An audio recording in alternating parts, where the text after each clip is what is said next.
sequences and different details. And I think it was very interesting what you were saying about how elements have changed and obviously different dancers. So Danny, I just wonder if you could tell us, A, when it was first notated, and also perhaps we could just hear a little bit about the film footage that you've looked at in terms of sort of putting things together. Yeah, it was a tricky process because the notation that is written is a very vague idea of what the ballet should look like. So it's not a very detailed notation, and I think it was notated during the last revival in 2006, and I've got a feeling that it was written during the rehearsal period, and it's one of these things that you think, oh, you're always going to have time to rewrite it and write it properly, but they never got the time to do it. So it's a very general idea of what the ballet is. So what I did, I tried to go to the oldest video that I could find, which was one from 1977, I think it was, the late 70s.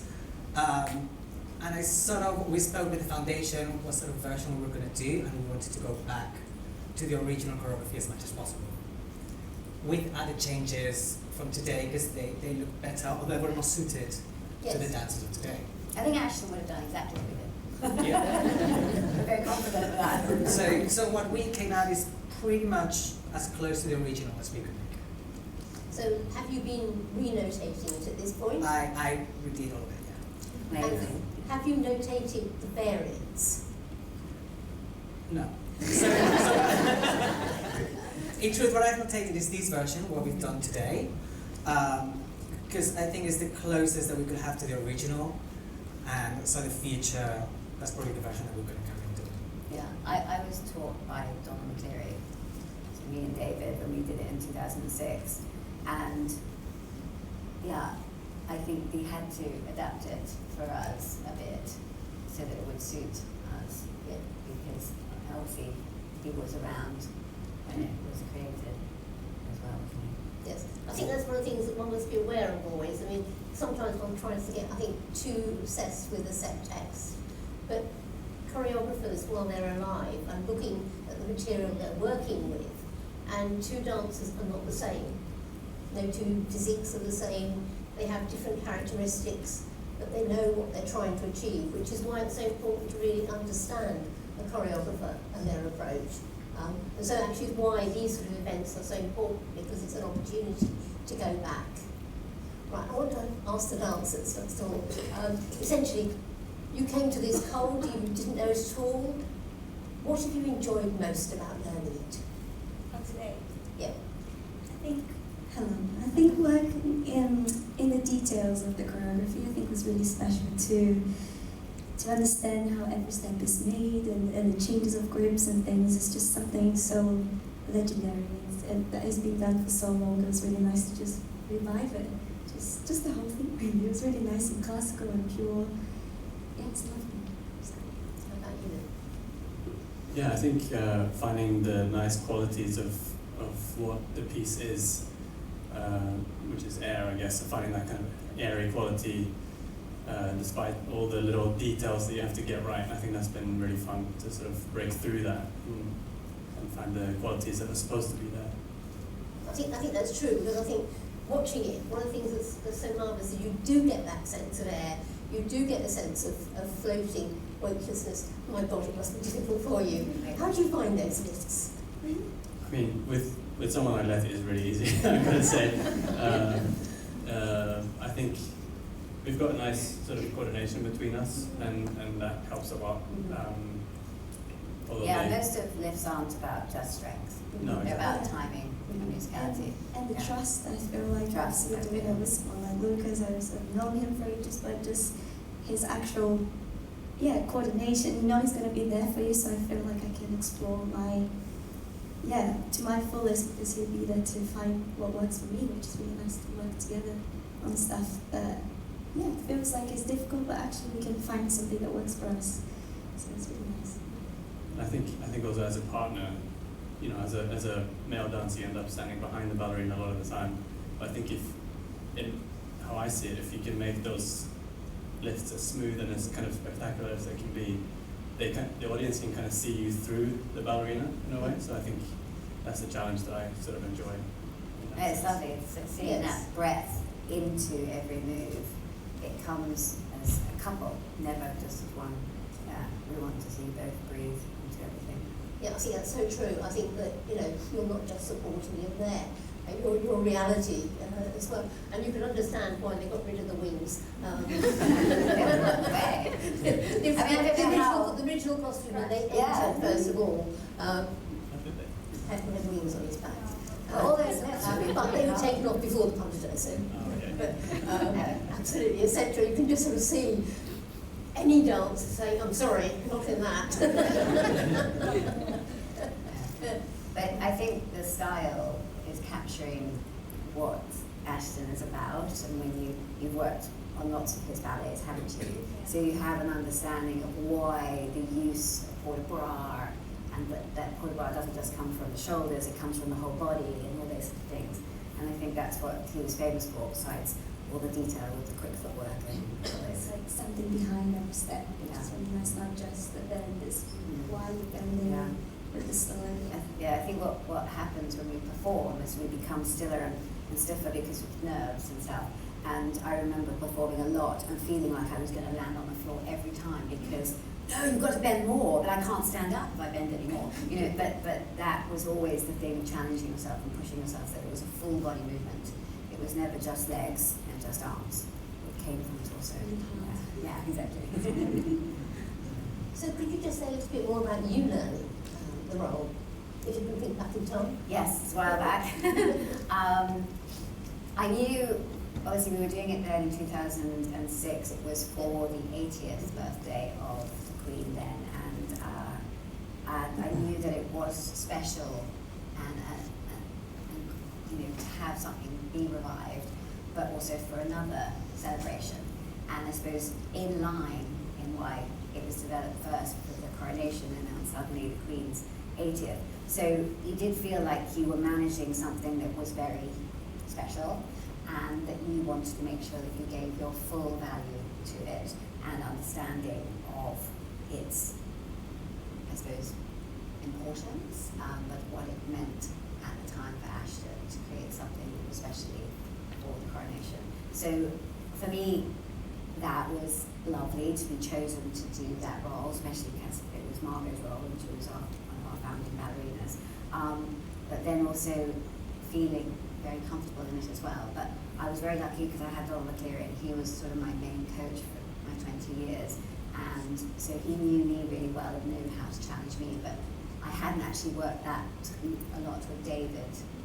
We hadn't done that many things. I think we'd done Cinderella together, but we hadn't done that works. So the challenge where they say how well you work together is so important when it's quite technically difficult. And when I talk about all those transitions from lift to lift, how well you can do that, and that's that trust in the partnership. And I suppose, like every dancer, we always want more time on something. And I think at the time I was like, I want more time on this, I want more time, but that's just indulgent. But I did really enjoy it. I enjoyed the challenges of it, and I love the kind of the glamour of it. The costume obviously makes a big difference, and I think if you put the costume on and how you feel, and that kind of sets it of the understanding of its grandeur and importance of the piece. But yes, I really enjoyed it. I think we only did 5 performances of it, and I didn't have all 5. I think I was sharing it with Tamara.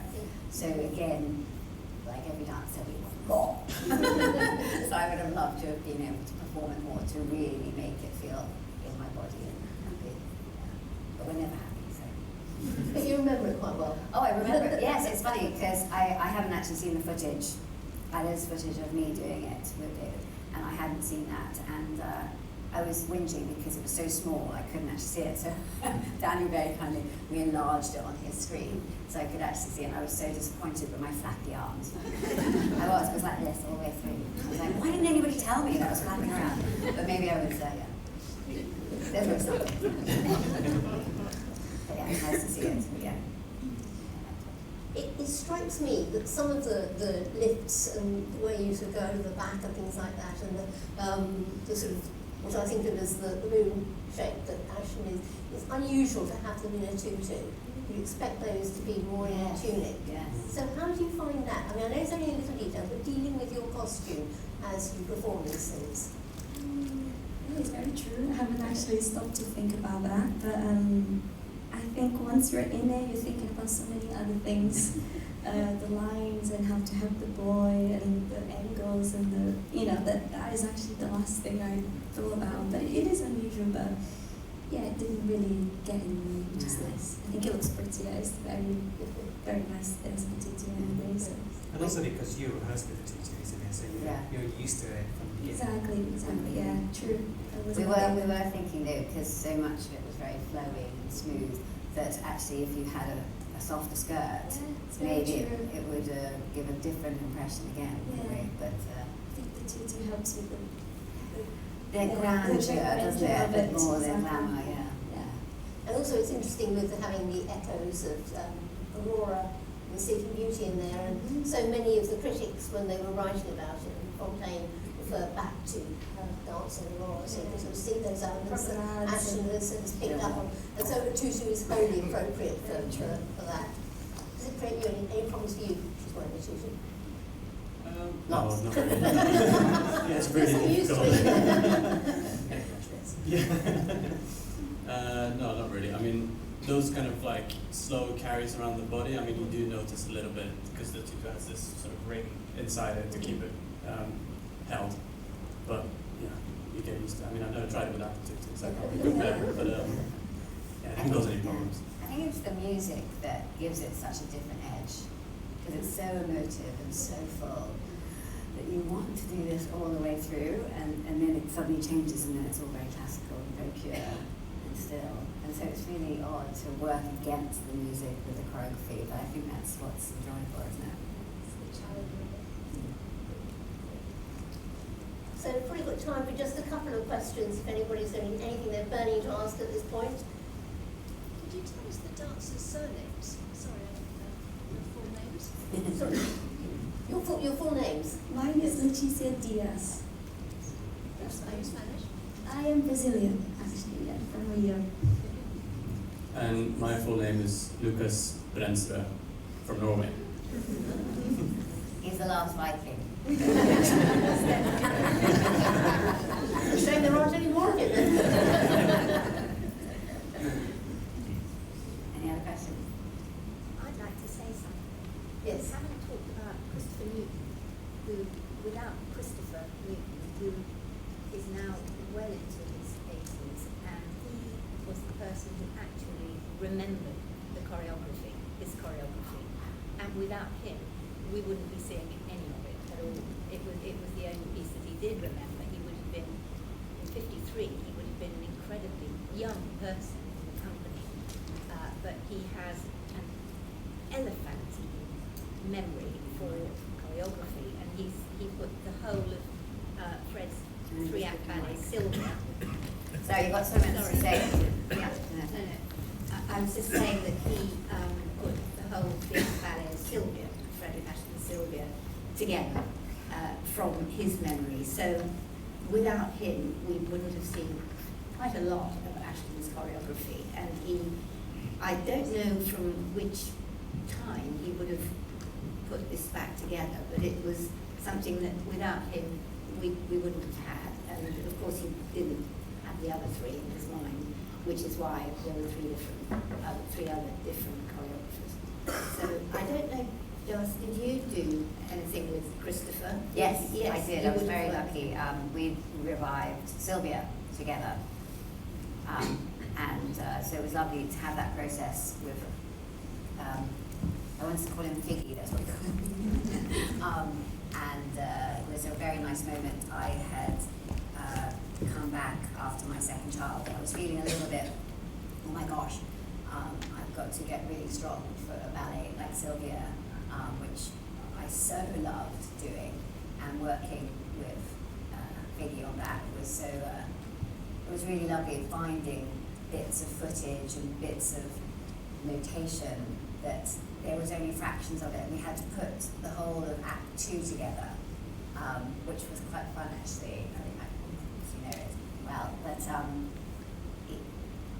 it was, I mean, the pure moments of course are in Act 3 of Sylvia, because that was an established piece, just the ballet act, the Act 3 on its own was performed a lot, but they hadn't performed all 3 acts together before. So it was quite an accomplishment to get it all put in pieces together and see it come to light. And I was so happy to be part of that revival, because then you feel like there's a bit of you in it, so it feels very important. But this is lovely. I suppose Margot would have performed this pas de deux, because it's a great pas de deux for any gala show or anything, isn't it? I think it's incredibly fulfilling for you to perform as well, but for the audience and that music. So I can imagine that Margot would have done it long late into her career, do you think? Probably as a piece that she might have taken around the world. So it's really lovely that it's still in so many minds now. But was Christopher Newton around with helping you when the production was being revived? Yes. Yeah, yes, very much. He would have been part of, 2006? Yes, Definitely, yes. He would have been there putting this pas de deux together with Donald's memory as well. But I suppose we did have that footage from 1977 of the Ashton celebration, So that was good, No, all of those collaborations are essential, aren't they? Everybody has something to give. It's important, but Chris, very important. Is there anything from the original? Any recordings? No, I don't think so. It's just too soon in that sense. But in a way it's surprising that there doesn't even any newsreel. Although you never know, all sorts of things suddenly come out of the woodwork when you start looking through YouTube. Nobody knows what clue is. And think, wow, that's it. So every camera would have been on the coronation. Well, exactly. Yes. They've got so many other things to do at that point that what would have at other times would have been something they would have captured at least a glimpse of. Doesn't appear to be.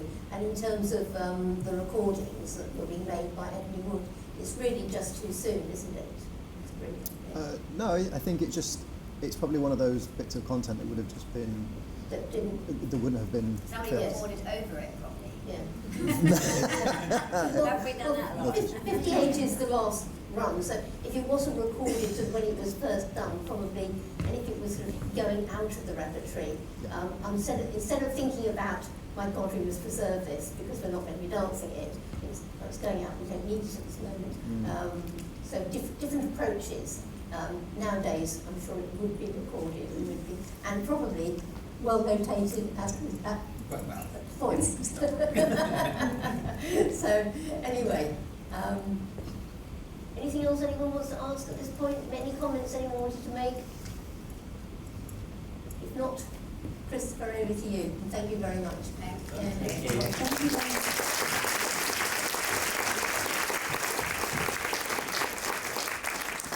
Ladies and gentlemen, I'm just going to ask you to clap again, actually, because my purpose here is on your behalf to thank Jane and Darcey, Danny, Lukas, Leticia and Rob for giving us such a fascinating insight into what goes into making. Well, I have to say, I've never ever seen this part of it before. I've never seen such a beautiful, lyrical part of it. And as you say, it's something that we all want to see again on the stage, don't we? It has been absolutely a fabulous, memorable afternoon. So on everybody's behalf, thank you very much indeed.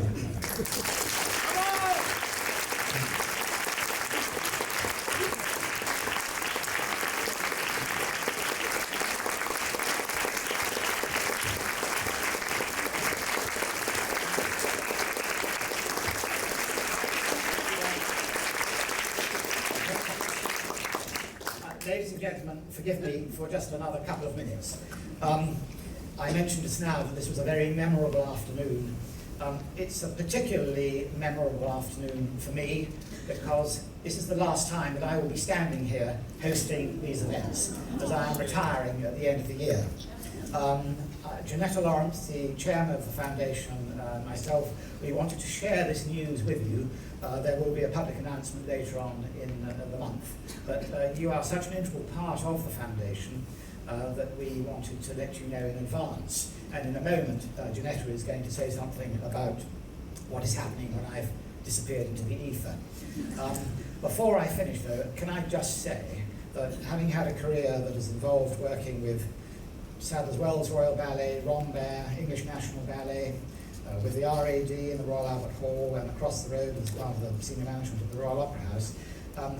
When I was approached and asked to set up the Ashton Foundation and then to run it, it was a wonderful conclusion to what had been a really lovely career that I had enjoyed. And I have to say the last 14 years have been an absolute pleasure. It has been a privilege to have been involved in anything to do with Frederick Ashton, who I knew not in the studio, because I've never been a dancer, but I would see him having a coffee in the sub-basement canteen in the old Opera House, or perhaps more often over a drink in the Crush Bar, as the Crush Room was then called, of course.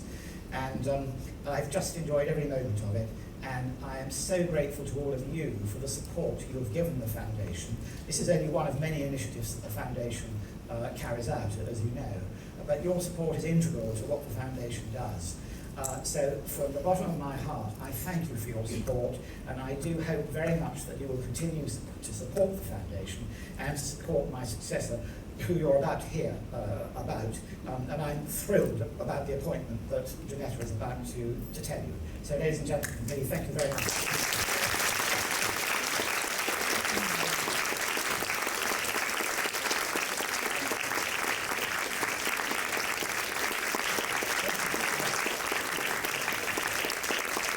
You are mic'd up, aren't you? I am. Am I mic'd up? We can't hear you. You can't hear me. Neil? Am I mic'd up now? Good. Well, Christopher has just said most of what I was about to read to you, because he talks off the cuff so brilliantly, and I don't. But anyway, I just can start by saying, I want to take a moment, Christopher, to say how really deeply indebted I am to you for everything that you've done for and brought to the Foundation over the first 14, yes, it is 14, isn't it? 14 years of its life. You've been wonderful. We first met, Christopher and I, in the early 70s.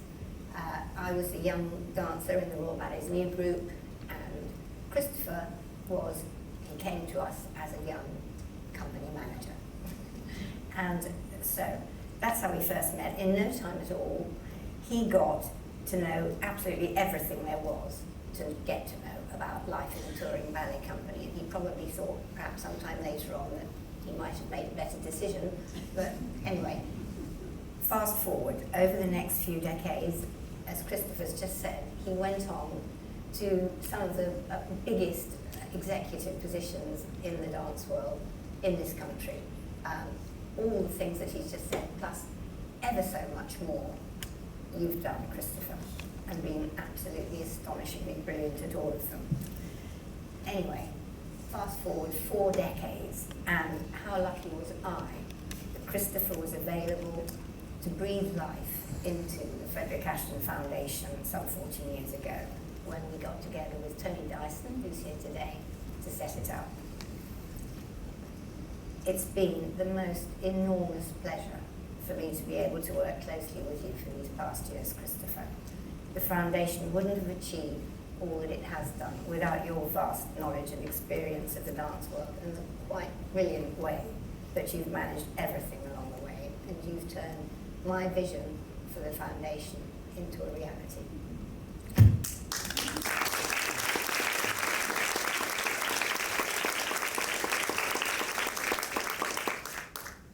The Foundation now administrates both artistically and financially all but a small handful of Ashton's ballets and has many projects on the go. Our small but brilliant team, some of them are here today, I'm glad to say, in Christopher's words, allow the Foundation to punch well above its weight. We're both very proud of them all, and also thankful to our Board of Trustees for their ongoing support.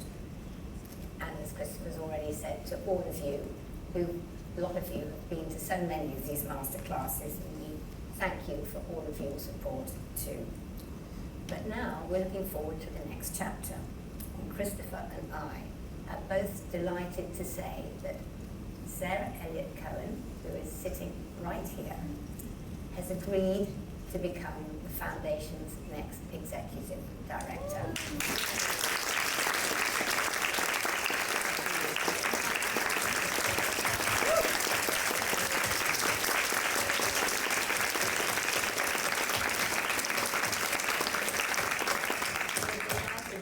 going to be working alongside Christopher between now and the new year, and then finally in the new year will become our next executive director. But I'm not willing or able to let Christopher slip away into the sunset just right now. So I put the thumb screws on, he's looking very puzzled, and asked him if he might consider becoming one of the foundation's trustees. I just know he wanted to keep his eye on us anyway. And he said yes. So that's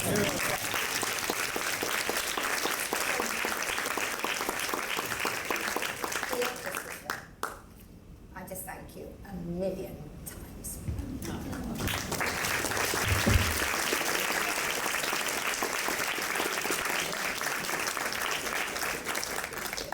It's drinks time, ladies and gentlemen.